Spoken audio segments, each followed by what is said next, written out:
The time has come for the ultimate challenge. Can a developer make UI that is not a square or even a circle?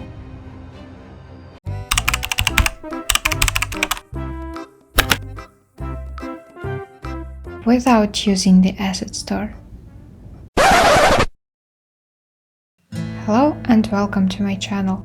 I'm Elzerath, one of those weird people who left their jobs to become indie game devs. I already have years of experience in software development and engineering, which sure helps a lot, but it doesn't help with things like drawing at all.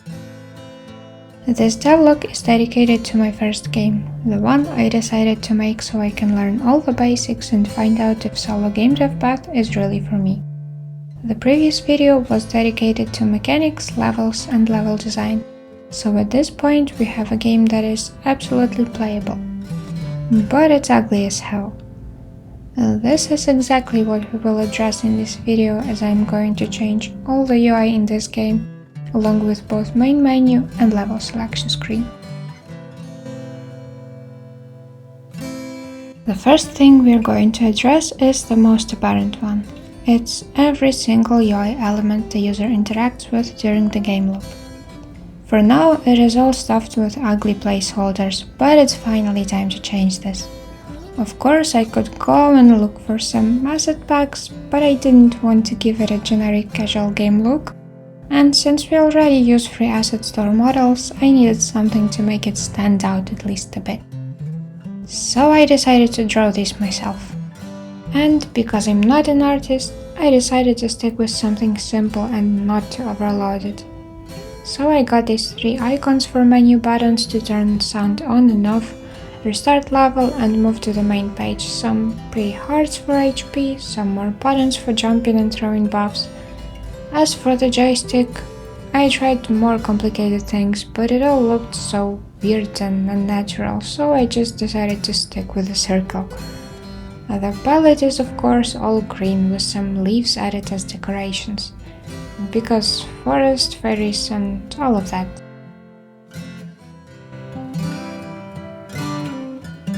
In-game screen is the most important one of course, but then there's also the main menu, the first thing user is going to see when starting the game. And these great buttons, 1, 2, sorry guys, but you have to go. So what people usually do here is some kind of representative scene with some menu buttons slapped on top. So yeah, that's precisely what I did as well. I grabbed some of the islands from another scene and pasted them into the menu, dragged it around and here it is.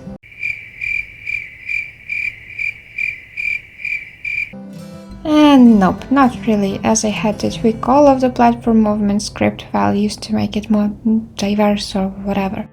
Then I spent quite some time choosing a decent font and came up with this. And then I had to do even more drawing. I wanted to have some kind of recurring theme, so flowers and leaves aren't going to leave us anywhere near soon. And I put it on buttons, because that's how it looks without any.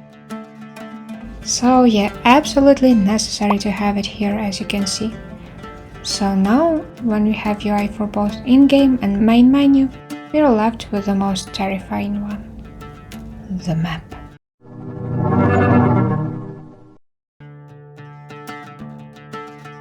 Let's recall the map placeholder I added in the first devlog. Well, that's how it looks now. Yep, it got new level buttons added. But I can't just leave it with this ugly shade of green as the background, so yes, I'm going to draw a map. Like the one with treasures and stuff. But without treasure and stuff. Just map. So I decided to go with something scratchy to match the overall UI style and colors. I also left a sort of placeholders for the buttons to start level, each as a separate island. So with this thing done, I also had to place all those buttons exactly where the image is. And make sure it scales correctly. So after all of that done, I had map screen looking like this. And don't ask me about that tree, it's supposed to look like that. Yes. Now let's see what we got.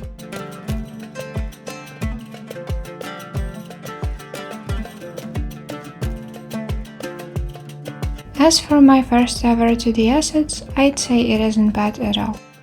But you know, the ability to wear a different hat once in a while just makes solo game dev so much better compared to working in the industry and doing the same thing for years.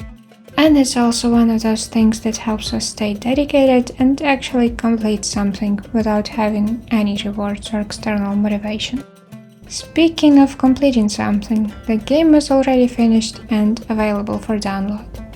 I mentioned the Play Store release in the previous devlog, but as of now I removed the game from Play Store and it is now available on itch.io, link in the description. The game already looks so much better at the end of this video, but there are still many things I did before it got to the point where you can download and play it. So subscribe if you want to see what happened next, leave a like if you want me to know somebody actually cares about what I'm doing here, and I hope to meet you in the next one. Bye!